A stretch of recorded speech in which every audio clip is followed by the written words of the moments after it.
It's the weekend and you have financial questions that need answering. That can only mean one thing. It's time for Jill on Money, the show that takes the mystery out of your finances. Here's your host, Jill Schlesinger.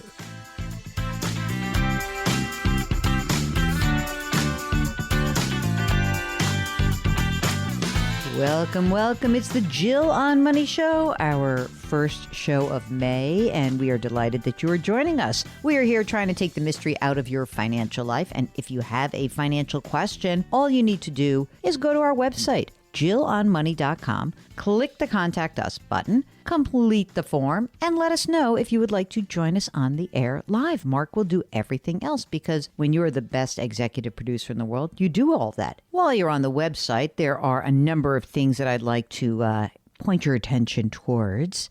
Number one, we have a free weekly newsletter, and if you're not receiving it, it is by far the best way to get in shape for your weekend with us.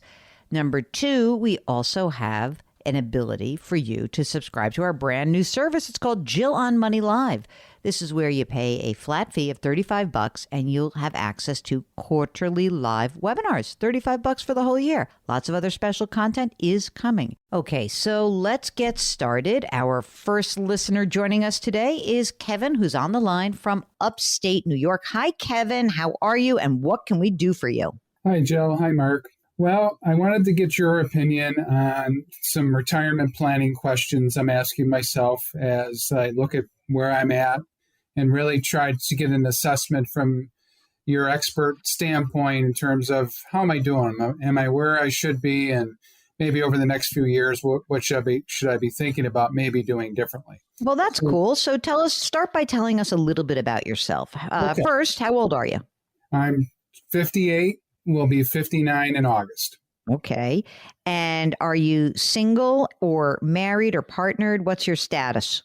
Married and 4 children. So wow. Oh yeah. My God. Are they all grown and okay? Everyone on their own? Yeah, everyone except I have one left, a senior in high school. And she, wait a minute. You got to be the old father in the group. Oh my God. They're like, oh, look at her grandfather. He came to her soccer game. Isn't that nice? Okay, so one kid in high school. Yep. All right, great. So do you work full time, Kevin? Yes, I do. How much do you earn? Currently just over $200,000. Are you making a retirement contribution on that $200,000 salary? Yes, I'm maximizing out my percentage that I legally can, of course. Okay. The maximum including the catch-up contribution because you're over the age of 50. In other words, $22,500 plus $7,500 or $30,000 this year? That's correct. Okay, great. Does your spouse work? Yes, she's in the medical profession. She works part-time, but she annually earns about $30,000 to $35,000 a year. And does she have a retirement plan, or is this kind of just pin money? What are we doing on that income? So she's in the home healthcare industry, so works for independent people and families. So she does not currently have a 401k or a retirement option in her current employment. Is this counting for Social Security purposes? Yeah, yes. I claim every dollar. And good. We've been the last 4 or 5 years, she's been in the home healthcare industry doing this type of work. So. I just want to say that is an industry where you are not remunerated for the amazing work that you do. So I'm just going to thank her on behalf of anyone who has a family member who's ever had care like that. It is such important work. And I can't believe how little it pays. That has to change. Does she make a Roth or an IRA contribution on this income or not? She doesn't, but okay. I can go through if you want the 401k and IRA. And I have some long-term and short-term monies, which I can take you through the Sure. Let's do it. So in various 401k and IRA funds that I've had throughout my career, we've accumulated about $750,000 in retirement money sitting. Okay. All pre-tax, right? All pre-tax, yeah. Got it. I have about $35,000 in 2 individual Roth accounts. So total long-term money, when you look at what we have about $785,000, let's say. Great. My wife has some independent stock money that she was given through her family That's about $35,000 that we haven't really touched. We just leave it. I sold a condominium this past June in Florida. I've owned the condominium about 7 years or 8 years and really was not planning to sell it, but got what you might call an offer I couldn't refuse through a real estate agent. So I have the proceeds that I earned from that sitting in right now in a money market account, just really on the sidelines, only because really not sure what I want to do with that. And that's part of my question for you today is maybe some options you might suggest. How much is in there? $377,000. Certainly there's going to be a tax event with that this year. Oh, so you've got this money sitting in cash. Might you want to buy another Florida place or something else? Or what do you think? We may. Not sure. I mean, let me take you through, I guess, the other two pieces to this puzzle that hopefully, give you a good foundation of what I'm doing. So I have also sitting in cash, just accumulated cash that I've kept on the sidelines, another $280,000. So all told, with that, I'm somewhere around $1.4 to $1.5 million in long-term and short-term cash on the sidelines, if you will. Okay. I have a home, but we paid off the mortgage, so I have really no debt whatsoever. The home is probably worth, in the market I'm in, between $450 and $500. But you're going to stay in this house? What do you think? Yeah, I will. Probably until my daughter finishes college. I'm thinking the next maybe 3-4 years. And then it's a pretty big home. So I'm thinking we will just move to something smaller at some point here over the next, 3 to 5 year window, probably. Okay. All right. So we have your cash, we have your retirement, we've got some stock floating around, you got the proceeds from the condo sale. So now the big question I have for you is, what do you want to do? Like you're going to be 59 this summer. How much longer do you want to work? Well, my goal was always hopefully be able to be in a position to retire somewhere around 62. I enjoy what I do. So, to the point of maybe being, I'm healthy, hopefully, and I continue to be healthy. I could see myself going probably to the max of 65. But Okay. if I really wanted to just understand from an assessment from your viewpoint, am I in a position where if I wanted to stop working at 62 or at least retire and, go work at a sporting goods store if I want?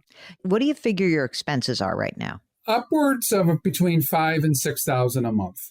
When you look at your retirement that is Social Security based, what is your full retirement age benefit from Social Security?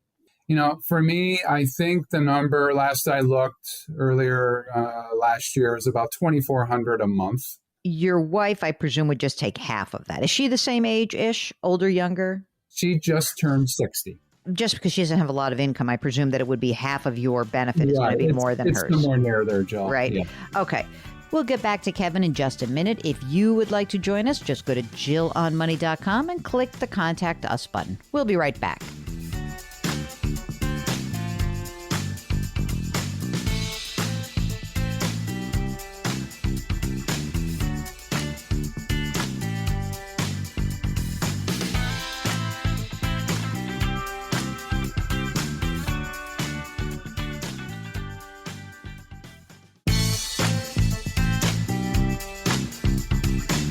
Back to Jill on Money, where Jill Schlesinger helps you take the mystery out of your finances.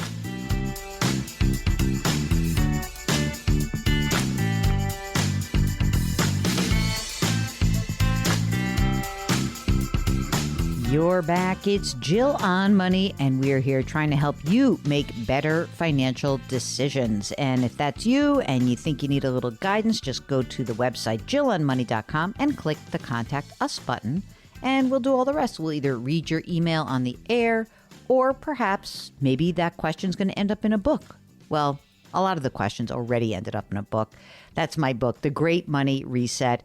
And I want to remind you that the book is for sale wherever you buy books. It is such a good companion if you're contemplating a major change in your life. Are you thinking about going back to school, or someone you know going back to school? Are you trying to start a new business? Maybe you're thinking about what you're doing with all the equity in your home and you don't know how to take advantage of that or how it might be useful for you in your life as you are contemplating a big change. Any of these issues, large or small, change is really what we're focused on. And the Great Money Reset is just an attempt for me to give you a framework to consider the changes you make and to be more thoughtful and more financially responsible in making those decisions. So check it out, The Great Money Reset, right there on our website. Also, while you're on the website, you should check out our 2 other broadcasts. They're podcasts. One is called Jill on Money, comes out every single day, little short bite-sized episodes. And we also have Money Watch with me and with Mark, who's on the air with me for Money Watch. So check both of those out. Right now, let's go back to talk with Kevin. So, I mean, it's kind of cool because when you think about it, if your full retirement age is probably 67.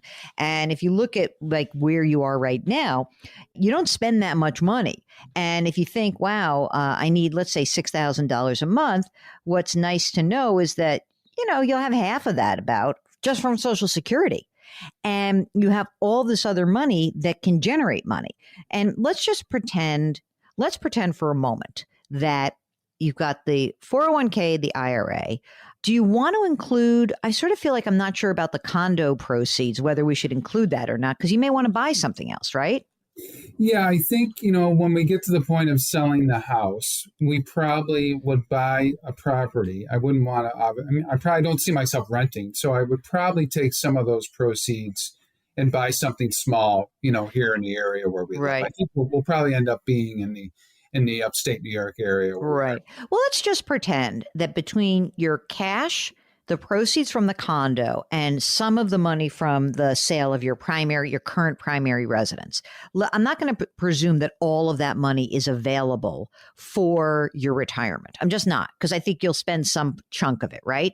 So let's just say that instead of you having 1.4 or 1.5, you really have more like, let's say 1.2, okay?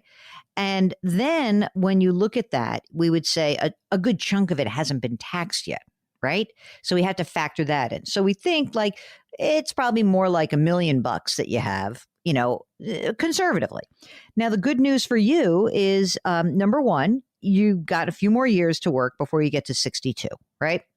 The challenge that you have is that the years between 62 and full retirement age, you would be forced to be spending down some of your savings. And so if you really want to call it quits at 62, the plan is not quite as good as working till 65. I'm going to tell you that right now, because what happens is you eat into a chunk of that $280,000 cash reserve, or you say, you know what, I don't care. I'm sick of this. I'm going to call it quits, but you don't buy another house, another condo in Florida, that you use some of that cash. Something has to give a little bit because we have to replace your income until you can reach full retirement age. So I think that you have a lot of options. You're on the right track. My sort of favorite way to look at this is say, all right, what are my, sort of best case, middle, worst case? I think your best case is you keep putting money away. You've got plenty of cash. You keep investing. You keep working. And I convince you to work till age 65. Just so happens that that's when you get Medicare, and it kind of helps you with building up your asset base. It's all great. It works. That's my best case. You wait your 2 years, you claim Social Security, you have plenty of money, it'll generate the money for you. That's your best case. Your next best case would be you say to me, hey, Jill, I kind of really, 62 is going to be it. If 62 is really the number in your head, then I think that we have to make a decision. You have to make a decision about the proceeds of that Florida condo. If you're willing to say, I'm not going to use that money to buy anything else, I'm going to use it to float those years, those extra years, while I'm not working at age 62, except in the sporting goods store, then you could still make it work. You really could. It's just that I would feel more comfortable on your behalf if you work till 65. Obviously, there's so many variables in this. I would say you're totally on the right track. Absolutely, you're great. There is more risk if you stop at age 62. If you really want to be in the place where you're like, I want the maximum opportunities of buying a place in Florida, also downsizing, but not really caring if I don't have to, you don't have to cash out so much. You work till you're 65. That's it. If things are going well, like, or you say like, maybe your wife is all of a sudden making more money in the next few years and you can make, we can revisit it. But I think you're absolutely on the right track. I feel comfortable with your plan. I do think that if you don't hate your work, I'd be really inclined to just keep on keeping on because it just makes the plan better and better. It really does. Sure. Great. This is great information. Thank you. I just have one question for you. All right. I actually heard you over the weekend with another customer, if you will. No, caller, listener. They're not my customers. I don't even get to charge them anything. So they're just our community member. There we go. A community member asked about at what point, you had mentioned something, I think, with respect to moving money out of investing into your 401k and IRA. And moving it onto the sidelines to help, preserve some cash, let alone the pre-tax piece of the effect of 401. Yeah. I mean, so here's the thing. I know you live in New York and it's an expensive tax state. You guys are probably, most of your income is being taxed at the 22% tax bracket, a little bit maybe at the 24%. Do you get bonuses at all? I have a bonus with my employment. Yeah, I included that in my salary number. That I mean, like the thing is, the bracket stops at 190,000. So when you are making 200 and you put 30 into your 401k, right? You're keeping yourself. Most of your income is being taxed at the 22% bracket. You do have cash. It's a weird thing. Like you have so much cash on hand. It's almost silly for me to say like, build up that cash. I can't, like, because I don't think you have the cash. It's just a question of like, how can we better manage this? I think that maybe if you're feeling like you want to have more of the 62 possibility and also really want to have the ability to use that money from the proceeds of the condo to buy another property, then yes, you can maybe pull back on your contribution. It doesn't have to be 30. Maybe you put 15 in and maybe you put the other 15 into, the stock account, the non-retirement account, and you really get it working for you. It's just a weird thing because you do have so much cash. It's weird to say like, yeah, build up your cash when you really, I mean, you have 200, you have like more than $500,000, you have 600 grand in cash, almost 7. So I don't know. It's not a necessary thing. I'm inclined not to worry too much. You're going to be in a high tax bracket, but you may be one of these people that, when you actually, what happens is that like, because a lot of your money hasn't been taxed yet, the period between age 62 or 65 and when you collect Social Security, that is the time when you're going to pull out your money from your 401k and your IRA and start paying the tax at hopefully what will be the 12 or the 22% bracket. It's just paying the tax that's due while you're in a low tax bracket. One quick question. You got your estate documents done? Oh, yes. Yes, I do. I know you always ask that. And we have will and power of attorney and everything in place for the family. So, yes. Perfect. All right. We've got more questions to answer when we return. It's Jill on Money. We'll be right back.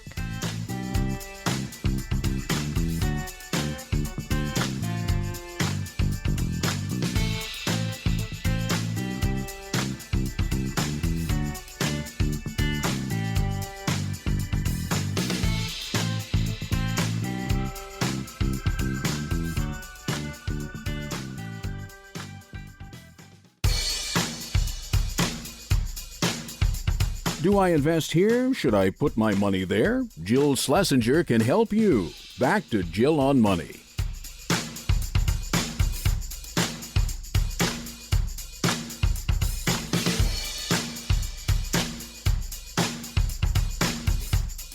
You're back. It's Jill on Money, and we are trying to help you make better financial decisions or maybe the next best financial decision. We are not trying to optimize your life. We're just trying to give you choices, to lay out the options that are in front of you. Maybe things you've thought about, but maybe some other things you have not thought about. I've been thinking a lot about the housing market lately just because it's so crazy and tight. And I'm wondering what's it going to take for people to start moving a little bit more, giving up those ultra low mortgage rates. I know they're amazing. It's tough to even consider why you would want to move if you've got a 3% 30-year fixed rate mortgage. And I know we hear from so many of you who have got even lower rates. But if you're in the market to buy and you're feeling like something's out of reach, maybe we can crunch the numbers with you and see what is possible. If you would like, just give us a holler. Go to JillOnMoney.com, click the Contact Us button, and we'd be delighted to help you out. Right now, we are going to talk to Kelly, who's on the line from Wisconsin. Hello, Kelly. How are you? I'm great. Hi, Jill and Mark. What's going on? How can we help you out? Well, my husband and I are both in our early 50s, and we have good jobs. We got plenty of money for lots of extras. In about 3 years, we will finish all of our major home updates. So we'll have a lot of extra money, a lot to us, to save or invest. And so my main question is, what should we do with that extra money that we anticipate having in 2026 and beyond? I love that kind of question. It's like, wow, all this good news. So let's talk a little bit about sort of what's going on now. Are you both working? Yes. Okay. How much do you earn? You can either do it together or separately, whatever you'd like. Okay. Combined income is $165,000 base with bonus of about $35,000. And that's pretty consistent. Okay. So great. So $200,000. That's a good number. Are you both making contributions to retirement accounts? We are. So 18% of my income goes into a Roth 401k. I just got the Roth option about 2 years ago with a new employer, and my employer match is 3%. And then my husband puts 6.5% of his income into a state pension plan, and the employer match is 6.5%. Oh my God. 6.5. Wait a second. So he is a state worker and he'll be entitled to a pension. That's Right. great. Yeah. And so let me ask you a question. Tell us a little bit of the details of that state pension. So it's the Wisconsin retirement plan is the best funded, most reliable pension in the U.S. So we're very comfortable Therefore, it with is that. my favorite. It is my favorite one. Yeah. Fantastic. So we're really comfortable with that. He's planning to retire. He's in the school district. He's planning to retire at age 59, and his pension would be $2,900 a month at that point. And that $2,900 a month is him only, or do you get a piece of that if he were to pass away? That is the survivor option. So it's slightly reduced, but then it would be for both of our lifetimes. Okay, good. Will he have the ability to claim Social Security retirement benefits as well? Yes. Okay. What are his benefits? Let's call it at his full retirement age, which I presume is 67? 67. His would be $2,600. Mine would be $3,300. Okay. And in terms of his, just going back to his retirement for 1 second, he put 6.5% in the state pension. Does he also have a deferred compensation plan, maybe like a 457 or anything like that he's using? No. Okay. How much money is in your traditional 401k? How much money is in your Roth 401k? Okay. Traditional, including from previous employers, I have $325,000. And in the Roth, I have $30,000. Great. Do you guys have any other, like a brokerage account or anything else that's, either retirement, non-retirement, anything else that's floating around? So we have an HSA of $23,000, and my husband's employer contributes a large chunk to that every year, and we make up the difference to max that out. What else? We have brokerage accounts and some previous employer stock totaling $55,000. Wait a second. So that's old employee stock that's just sitting there? Right, like employee stock purchase plan that I did. Yeah. Yep. Okay, good. And you're not trading it. It's just sort of out there, right? Right. And then we're adding to that brokerage that's at Vanguard. We're adding $150 a month just to slowly build that up. Great. Do you guys have kids? One daughter. Yep. College done, on their way. What's happening? Yep. She's done. So she's launched. Launched. Fabulous. How about a home? Do you live in one? We do. We do live in You one. live in a large wheel of cheese in Wisconsin. That's my question. Okay. How much is the house worth? About 500,000, and the mortgage balance on that is 139. Mm-hmm. What's the rate? 2.75. And that's a 30 or a 15 or a 20 or? It's a 15. Okay. And so we have 6 years remaining. We try to time it with when we want to retire. Wow. That's amazing. How's your cash flow right now? Because you said you're going to have more money, but how is it right this second? I mean, now it's pretty good. We're spending a lot of money on home projects, and we've been doing that for several years. But we're spending around $8,000 a month, not counting those house projects. Okay. And we calculated all of our basic expenses we've been tracking for a couple of years, and it's about $4,200 a month. So if we had to cut back, that's our. All right, but we're not going to do that. You don't have to do that. Come on. I mean, you guys you're going to have really nice income. Now, when he retires at 59, will he work or not? I think he will, probably very part-time, just do something fun. But just like a little bit of money will be coming in. Yeah. Do you guys, okay, you said you're in your early 50s. He's going to keep putting money away. He retires at 59. What happens to you at 59? I'm hoping to retire that same year. I'll be 60.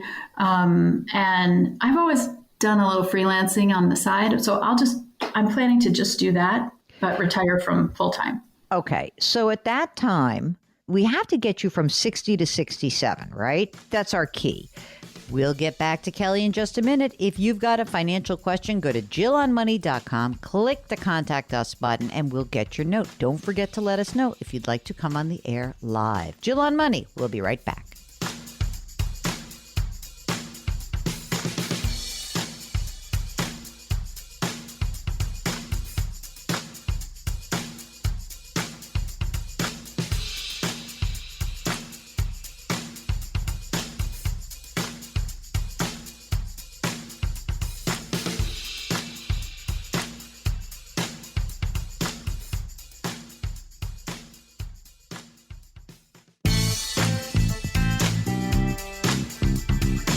.401ks, IRAs, refinancing, she covers it all. Back to Jill on Money with Jill Schlesinger.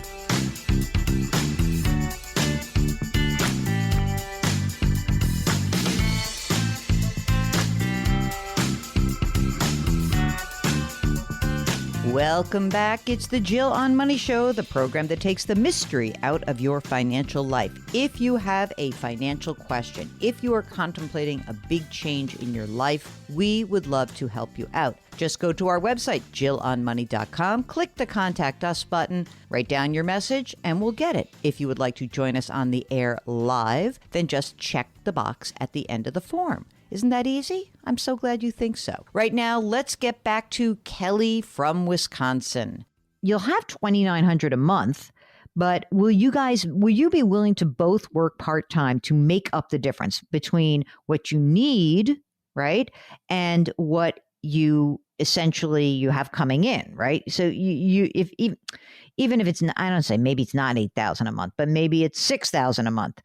You only have $2,900 coming in. Can between the two of you just pay for your bills for those years, or what is the game plan? Are you going to just tap? You don't have that much money outside of retirement. So what is the game plan? Right. So I forgot to mention one thing. I have a small annuity from a previous investment that's going to be $900 a month at age 60. So okay, we'll add that in. But otherwise, right, we have a big gap there. Mm-hmm. Right now we've got $22,000 in an emergency fund, and we're trying to build that up slowly over time.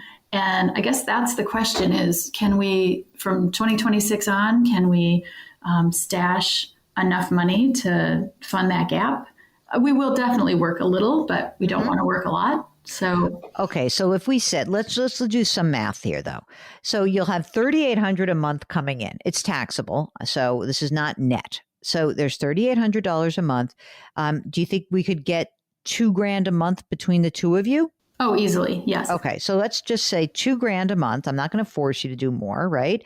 So now we have $5,800, and so what we really need to think about is, what amount of money do you need to have socked away so that you can fund the gap? So now we're answering your question. You have this money in your Vanguard account. You need to beef that up. You really do. Between now and 59 or 60, you guys should be socking away as much money as you possibly can in that Vanguard account. And you may find, I hate to tell you this, that if you don't have enough money to be able to pop out, I guess essentially we're going to need a good couple $100,000 in there. You have 55 now. Okay. But we need a couple $100,000 in there, and you're going to have to be willing to spend it, by the way. That's the other thing. This is not, you have no problems when you turn 67. This is a 7-year problem. It's a 7-year itch, right? And we need to figure out how you're going to have, $200-something thousand that's socked away in that Vanguard account that you will be able to draw down to supplement the pension and annuity income and your part-time income. If you can get that money in there, if right now you said it's $150 a month, what do you think it's going to be in 2026? We think we'll have about $25,000 extra Great. Per year, but that's not Perfect. That's not going to make quite enough, I guess. Well, but it's good, and it may be, again, it really depends what your game plan is. If you guys would be willing to work an extra, we can reassess this. You're in your early 50s, right? It could be in 5 years, you're like, you know what? We have plenty of money. Things are great and we can do it. Or it could be that you say, you know what? It would work better if I worked 1 more year or 2 more years. That's all good. It's just that we need to have the money available to you, and having it sit in a traditional retirement account or even a Roth account, it's fine. But we need that money. We are going to need that money. So I think you're close. I really do. The way you make the difference is you either put more money away, so you'd spend less now, put more money away, or you could work longer. If you worked an extra year, an extra 2 years, it's probably going to work better. So the extra $25,000 you were saying should go into the Vanguard account. And then what about beefing up just liquid cash? Yeah, look, I think you need liquid cash anyway. So I would like you have liquid cash right now. You just haven't sold it. You have the brokerage and the stock account, right? True. So you should, if you needed it, you should. So yes, I'd like you to have, if you spend $8,000 a month, I'd like you to have $40,000 or $50,000 available. You happen to have it. It's in the brokerage account. So you should have some money that is your emergency reserve fund, which you have 22, it should be 50. That's what it should be. So if that's 50 and then you build up your Vanguard account to 200, you're going to be good. You're going to be great. And if you cannot do that until you're 61 or 62, you're going to be okay. Perfect. I don't think that it is irrational for you to want to retire when you're 59. I just think that if you actually want to have a little more confidence in your retirement numbers, that you would work a tiny bit longer and you'll have more confidence, and you'll kind of give yourself peace of mind, even though I know you guys kind of want to get out when you want to get out. So again, if you're willing to work, if you end up, it's wow, I'm not making $2,000 a month. We're making $4,000 a month between the two of us. All those things can make the numbers work. But the thing that will absolutely make the numbers work is to clearly work a little bit longer, not a lot longer, a little longer. Does that seem okay to you? Is that a bummer? No, that seems reasonable to me. Okay, good. As long as it's reasonable to you. Now, Kelly, do you have your estate documents done? We do. Yep. If you would like to join us on the air, we would love to chat with you. It's so much more fun when you come on live. JillOnMoney.com is the website. Click the Contact Us button, and we'll do the rest. The Jill on Money Show will be right back.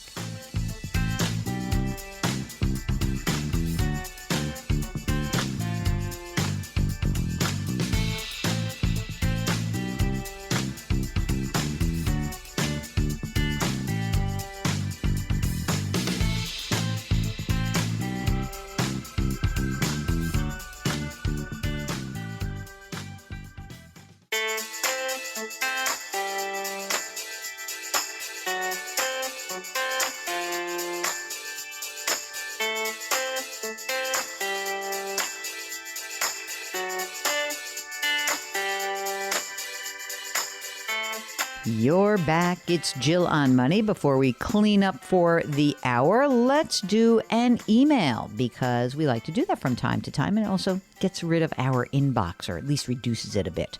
This is from Anonymous, who writes, I have a 401k account and I'm planning to pay off my owner-occupied home mortgage balance from this 401k account. Is there a way to avoid or save tax from withdrawing from a 401k to pay off the mortgage? Anonymous, please let me be clear. There is no way to avoid paying the tax when you pull money out of a retirement account that has not yet been taxed. So I presume we're not talking about a Roth, because otherwise we wouldn't be talking about tax. That said, are you sure you want to do this? I know that often there can be an emotional anxiety around carrying a mortgage, especially as you get older. But when you're paying off that mortgage with money from a retirement account, you're forcing yourself to pay taxes maybe before you need to. The second issue is that you could be sapping yourself of liquidity, which is vitally important as you get older. Now, there is certainly a case to be made that if you have gobs and gobs and gobs of money in pre-tax money, that you want to start to dribble out slowly, and you just don't need the money. And maybe there's a way that I could actually explain that, sure, take the money out, pay off the mortgage, I guess. But if the mortgage is of a lowish rate, like really anything below 4%, it's hard to justify pulling that money out of a retirement account, paying the tax that's due on the retirement funds, then plopping that amount of money down on a mortgage and no longer having access to the money. One of the reasons why it's so important to have access to money is you don't know what's going to happen. Once you pay off the mortgage, that money's gone. So before you all start getting excited about paying off the mortgage, just give us a holler. Go to JillOnMoney.com, click the Contact Us button. I'm going to give you preference if you're feeling compelled to do it. All right? Jill on Money. We'll be right back.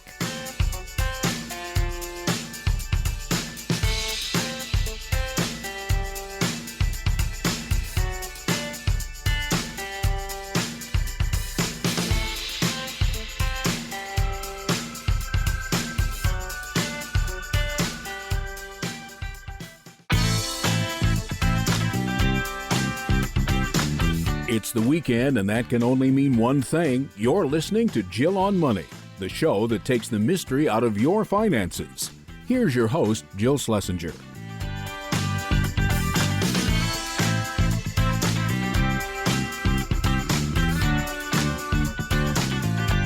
You're back. It's hour number 2 of the Jill on Money Show, and we are here trying to help you make better financial decisions. If you've got a question or you've got a big decision looming, just give us a holler. Go to our website, JillOnMoney.com, click the Contact Us button, and let us know if you would like to join us on the air. Mark does everything else. It's so easy to do. And I love having you on the air because it allows me to ask a bunch of follow-up questions, and I can hear what's going on. Sometimes what you write doesn't convey the feeling around what's going on, and that's why it's really great to be on the air live. So let's go and talk to Linda from California. Hi, Linda. How are you?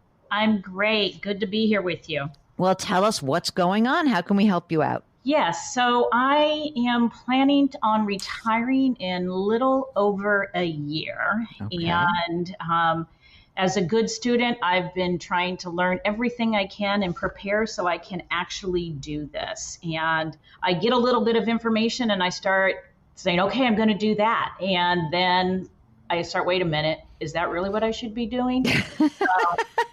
Wait. I gotta call Jill and Mark. Oh, that's good. I'm glad you did. Linda, how old are you? I am 56. 56. You're very young to think about retirement. What do you do? Do you have a job with a big fat pension? I do. Tell me about it. Tell me about it, baby. Yeah, I'm in education, so next year I will have 30 years in education. So wow. And what will your pension be? My pension, if I start pulling it when I retire in June of 24, will be just over $10,000 a month pre-tax. Wow. Is there an incentive to wait? Well, yes. The pension is based on years of service, your income, and an age factor. So what's like the magic, like where you're like if you were to wait till, I don't know, what's the next hurdle, like 62 or 60? Where does it start to really look different?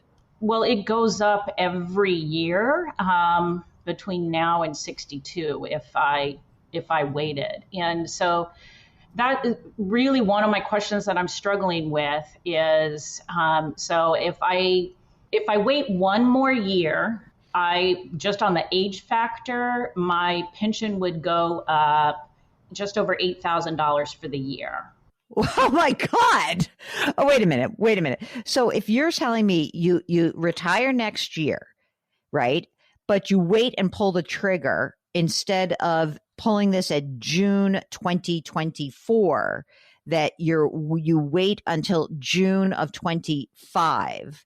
You're telling me that it's another 666. It's like instead of 10,000 and change, it's like $10,700 a month? Correct. Do you happen to have the number at age 62, just out of curiosity? I've looked at that and I'm like, I just can't do it that much longer. Okay. I put it out of my head. I'm like, okay. But do you have to be working or do you just have to wait until you actually tap it? Well, if I was working, then two of the factors would go up, right? Because my years of service would increase. So it would go up even more if I worked one more year. But if you retire next year, but don't touch it till 62, it still increases every year? Yes. That's the number I'd like to know. What does it look like at 62? Like, does it go from 10,000 to 13,000? That's what I want to know. Right. I'm interested. I think it's worth getting the number just so we have a frame of reference. But we're not going to do it based on that. Let's just talk about what you have now. Okay. And are you married? Are you single? What's your story? I am single. Mm-hmm. Do you have kids? I have one daughter, yes. How old? 23. Launched? Needs help? What? She is starting grad school in a couple of months. So. I'm sorry. I'm just kidding. That was already, it sounded expensive to you, but I hope not. Is it being paid for by someone else? I have saved $36,000 to help her, and on track to save another $36,000 this year, and then she's going to take out loans for the rest. Wait a second. How much money do you earn, Linda? I earn about $180,000 a year. And how much money is in your retirement plans? Like whether they're Roth or pre-tax, what have you saved on that 180? So I have a 403B that by retirement, if the market doesn't continue to tank, I should have about $250,000 in that. Mm-hmm. I do have liquid about $332,000, which is separate from the $36,000 I have saved for her college. I do also have some rental properties. Oh, hold it. Mark, rental properties. Did you get that? Let me go back before I do our rental properties. Your primary residence, how much would you say it's worth? Just guess. About $1 million. Is there a mortgage outstanding on it? I owe $218,000. Do you happen to know the interest rate? 3.125. Okay, great. Now let's do the rental property. T's, plural. Rental property number one. How much is it worth? Well, let me explain that. I have one rental property that's mine. Yeah. That I own solely, and that's worth about $900,000. Holy cow! What's the mortgage on that? 0. Oh, brother. Okay, how much does that, after management or expenses of this, what does that cash flow to you? About $2,000 a month. That's not that much, considering it's a $900,000 property. Yeah. I'm not I'm a sucker of a landlord. I've never had a landlord like you. God bless you. And then do you co-own rental property with someone else? Yeah, there's a few rental properties that my father owned, and me and my siblings are now part owners in those since he passed, which generates about another $1,600 a month for me. Would you sell that $900,000 property or not? If I needed to. You don't have to, though. And you want to stay in your primary, or could you move into your $900,000 rental? I would want to stay in my primary. Okay, fine. But we don't have to worry about liquidating this. You've got plenty of money, I know. You should raise the rent a little bit. Okay, so now we've got all this money. It's crazy. I should say I have a brokerage account with about $60,000 in it. That's in addition to when you said you had liquid. The liquid, the 330, is that cash? It's in treasury ladders, CD ladders, and some just in a high yield savings account. Oh, great. That's a nice chunk of moolah. What was the intention? Like live on that for a couple of years, or for what? Why so much liquidity in there? Well, because, on something I heard, you should have like 3 years of money liquid in retirement so that you don't have to pull from your investment accounts. Yeah, I mean, that's amazing. 3 is more than I would say. I usually would say 1 to 2. We'll get back to Linda just after the break. It's Jill on Money. We'll be right back.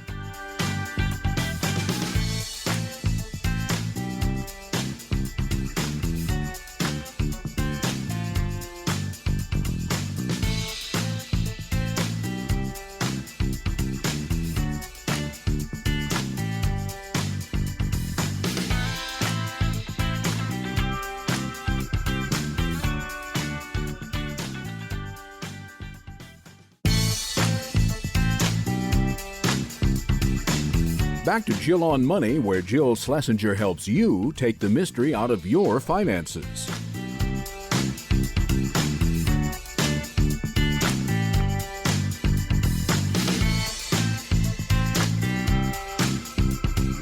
You're back. It's Jill on Money, the program that takes the mystery out of your financial life, one listener at a time.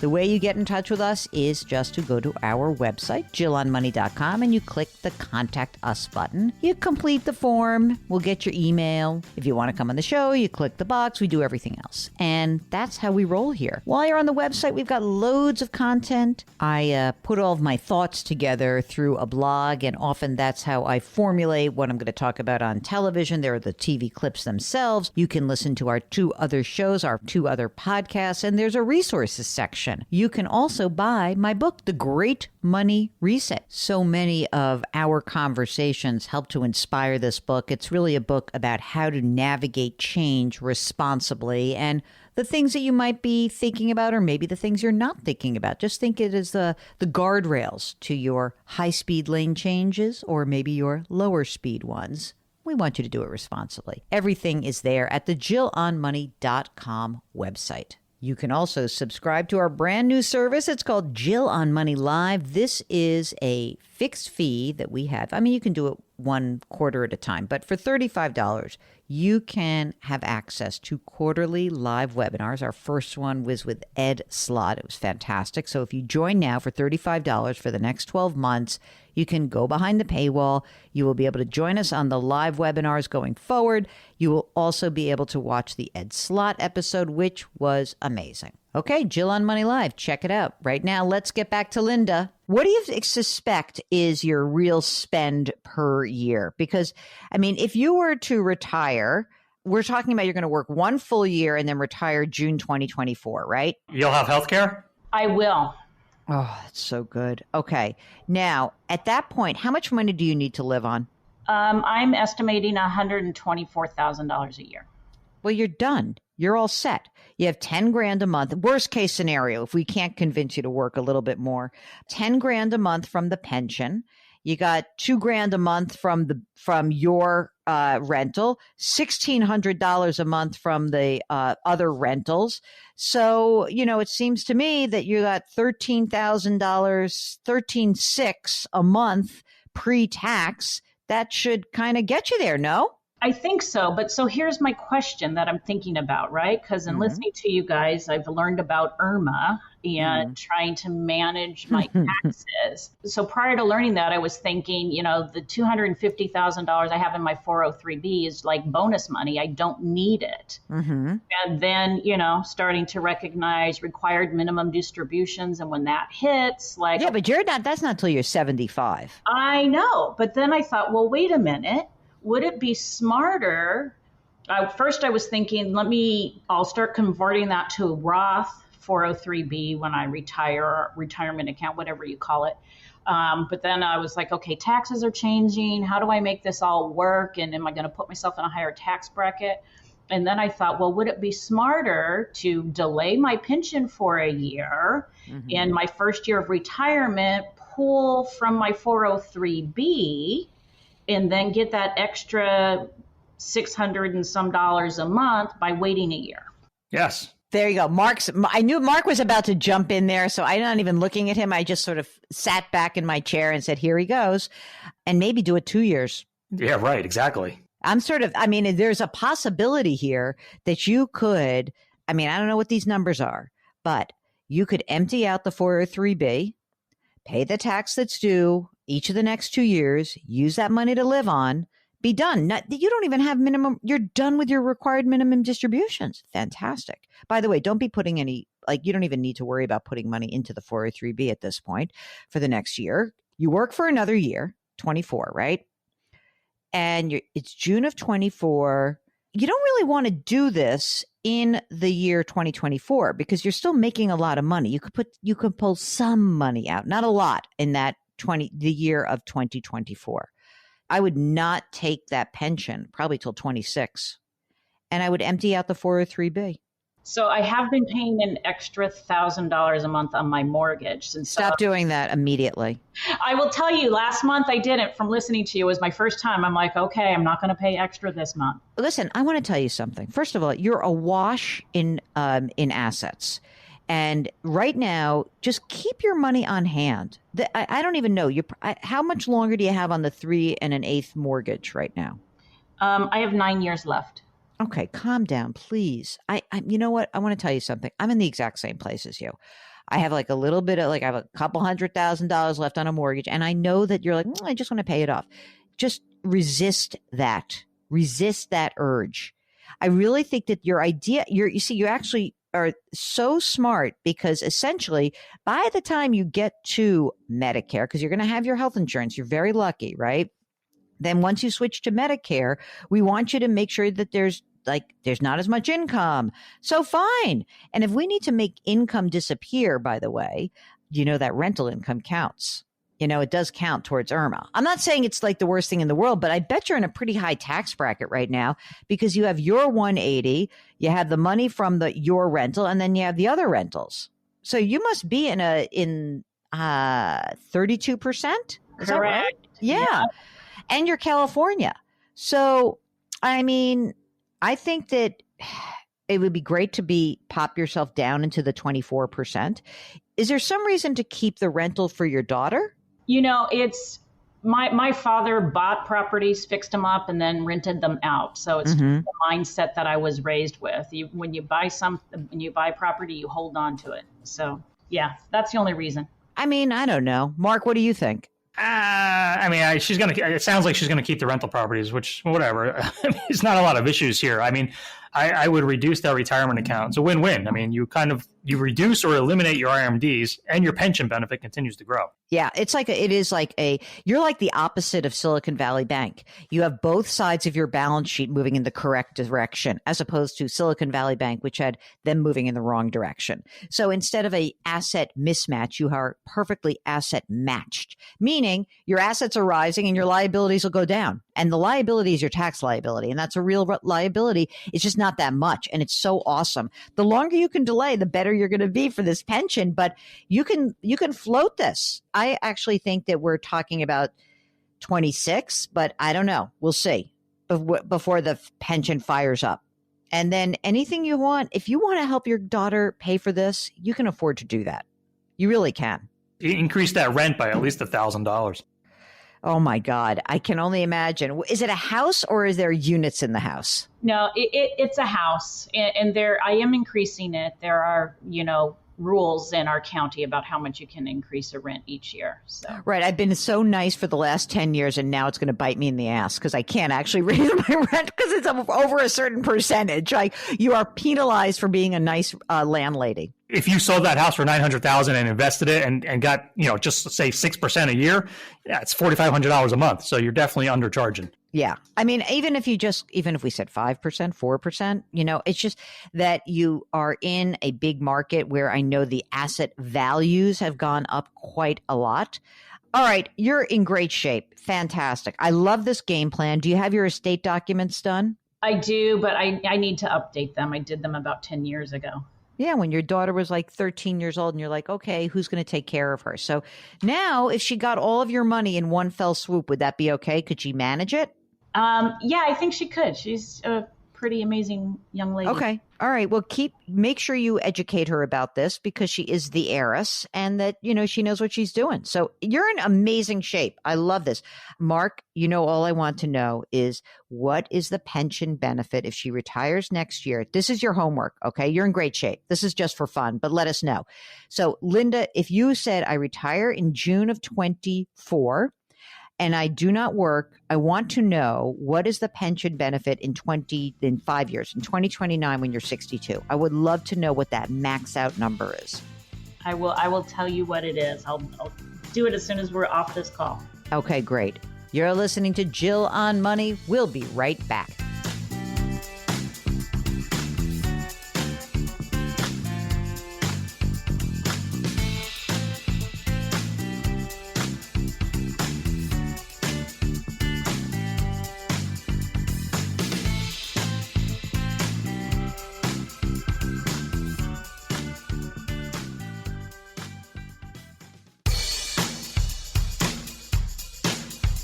Do I invest here? Should I put my money there? Jill Schlesinger can help you. Back to Jill on Money.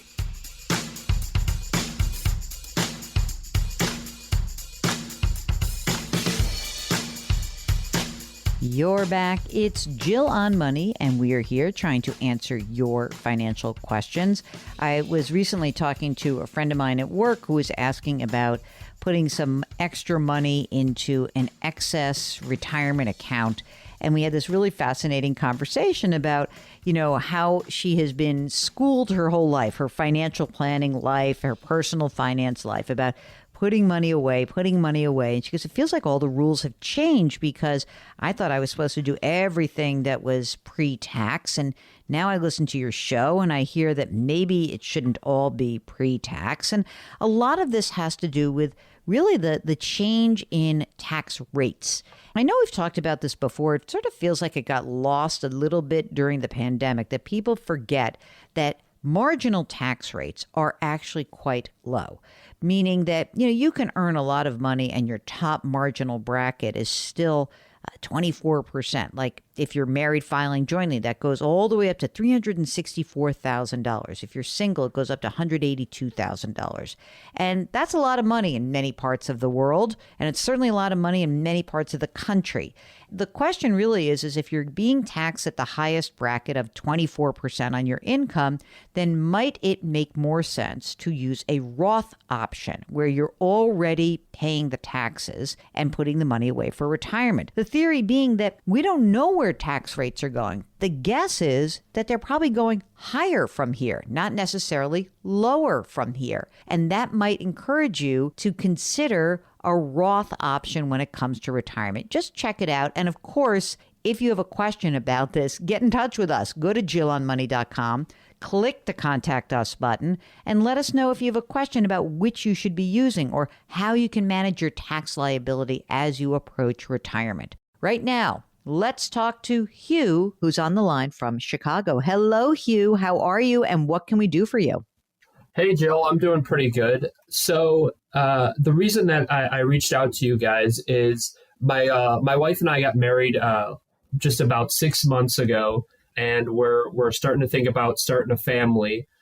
So I thought it was a good time to check in with you and see if we're making the right kind of steps towards doing that. And part of that also being that my wife is planning on leaving the workforce to be a stay-at-home mom once that we do go through that transition. So that was kind of the reason for reaching out.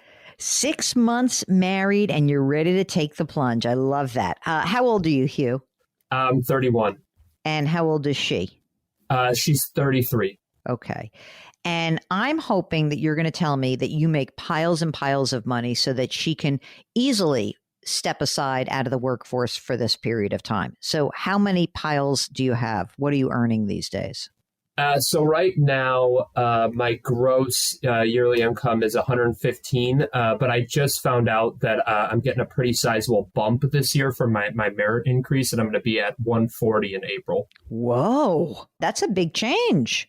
Yeah, it's a nice bump. All right, I'm doing 140. And does your company or organization have a retirement plan?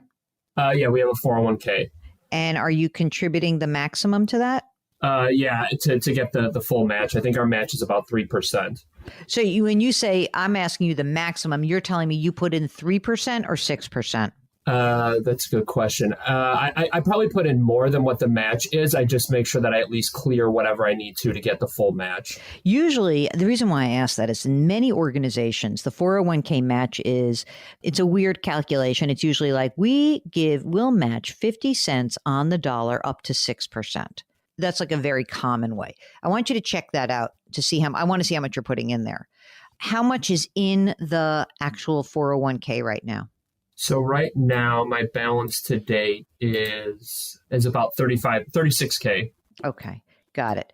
Your wife, how much is she earning now, and does she have a retirement plan as well? Yeah, so she's around 50K right now, and she has in her 401K, the balance is around 24K.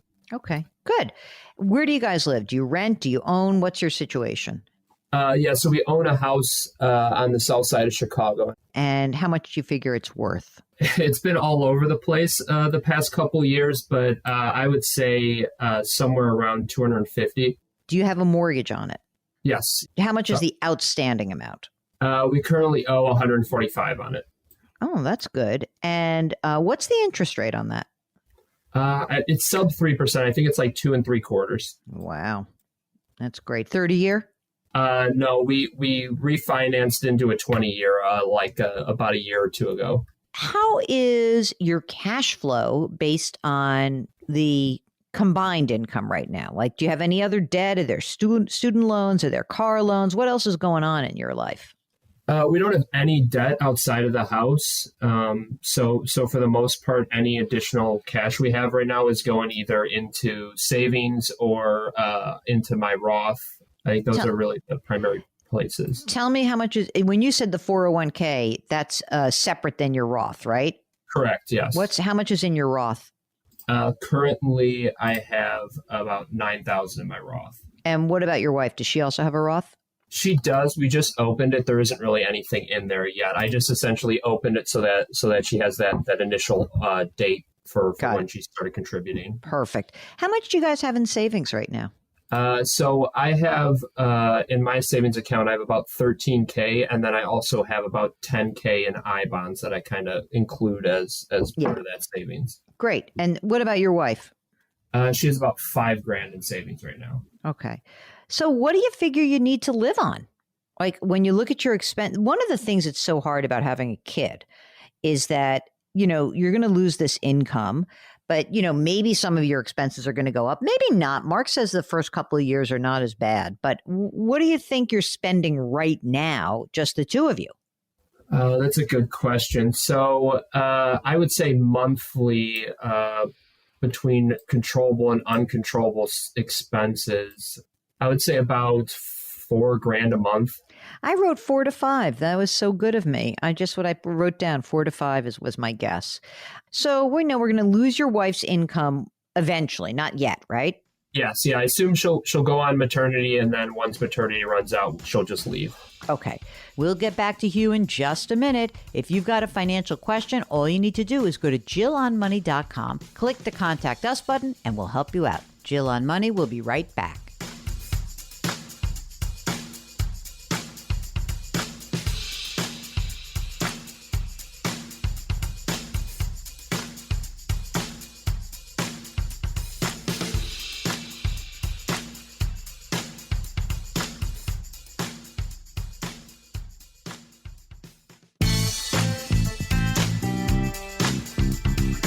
.401ks, IRAs, refinancing, she covers it all. Back to Jill on Money with Jill Schlesinger.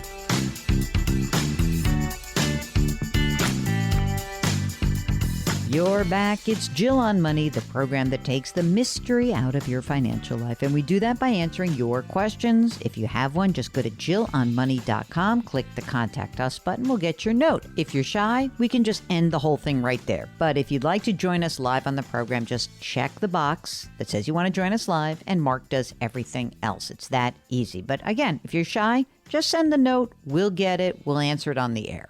Right now, let's go back to Hugh, who's on the line from Chicago and preparing for some changes. So here's the thing. For right now, you're young. I need you guys to stockpile some more cash during this period. My suggestion is for right this minute, while she's still making her 50, right? And you got this big raise, which is a real raise, right? You're making another 25 grand a year.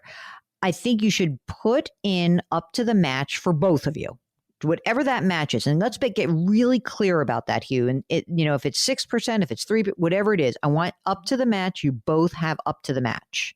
No more than that, though. No more. And then I want you to build up your savings accounts, because right now you have, 18,000 between the two of you. I think that when you look at a spend of $4 or $5 grand a month, let's say it's $5 grand a month, I'd like you to have $30,000, $40,000 in safe assets. I just really think it will give you a much easier transition to one income if you have a bigger base. All right. Now, presuming everything goes fine and dandy, I hope I'm wrong. You're like, oh my God, I have so much money in cash. We didn't spend any of it. Great. Then once you have the kid, you start pushing up your contribution into your 401k. Just keep, ticking up. Do you have a Roth option for a 401k at work, or is it only a pre-tax? It's only pre-tax. That's why I opened my own personal Roth. Yep. Okay. Well, again, for this year or whenever the baby comes, you may pull back a little bit. It would be good. To me, it's like up to the match in the 401k, use the Roths for both of you, and then every extra dollar goes into cash. And then you reassess. Now, you're not pregnant yet, right? No, not yet. Okay. Here's the other thing. Do you guys have life insurance? Not yet, no. Okay. Here is a little known secret. Go get your life insurance right now, especially for her.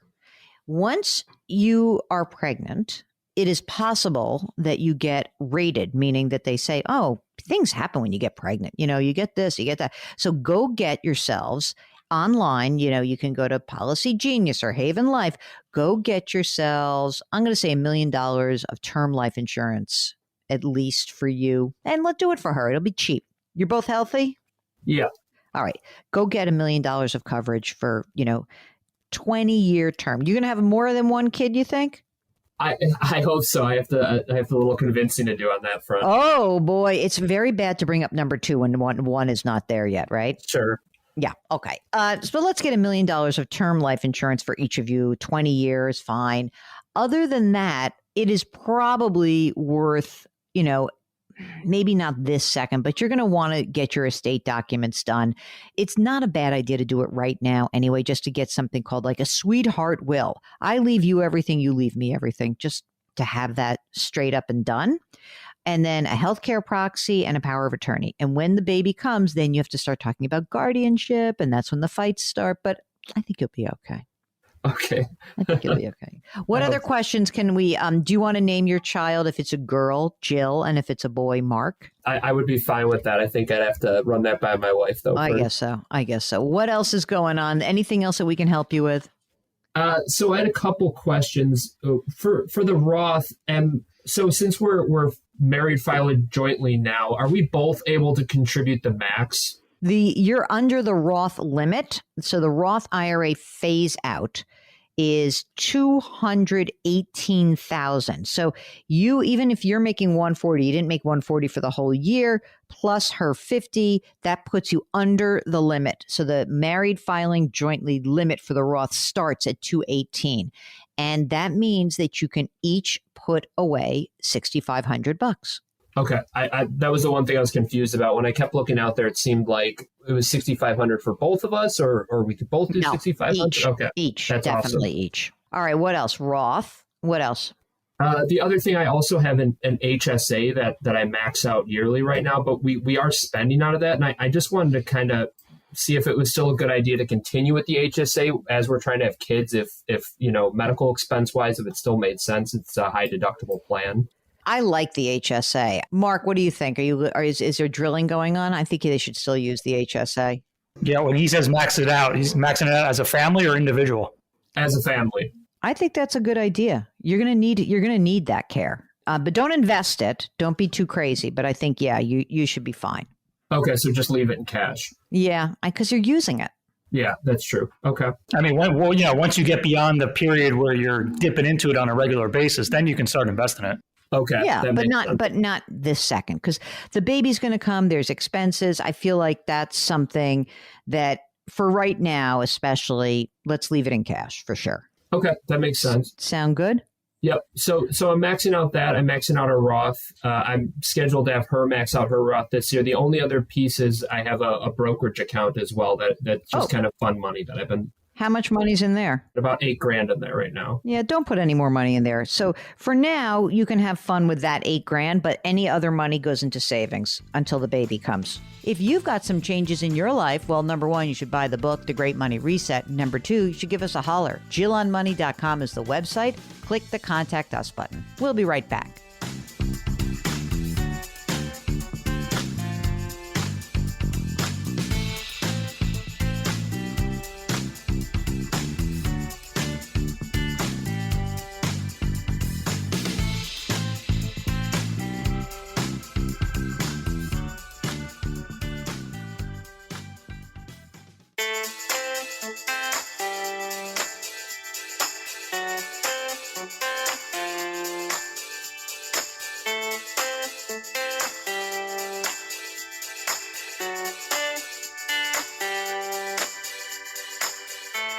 You're back. It's Jill on Money. And before we close up the program, we would like to do an email. This is from Kathy, who writes, a lady from my church works for one of the large investment firms, and she's now my financial planner. Now, my husband did our finances, but has passed away. I Googled her name. It doesn't really say that she is a fiduciary, and I'm a little bit embarrassed to ask her. How else can I get this information? Well, the first thing is it may be helpful to look at her credentials. For example, if she is a certified financial planner or a CPA or a CFA, then she's held to the fiduciary standard just by that designation itself. But I want to be clear that you should feel comfortable asking her this question. It doesn't mean you have to go fire her if she's not a fiduciary. It just means that you would want to know that information prior to engaging with her on a big decision. And I don't think this should be something that is taboo. I don't think it's something that you should make yourself nuts about.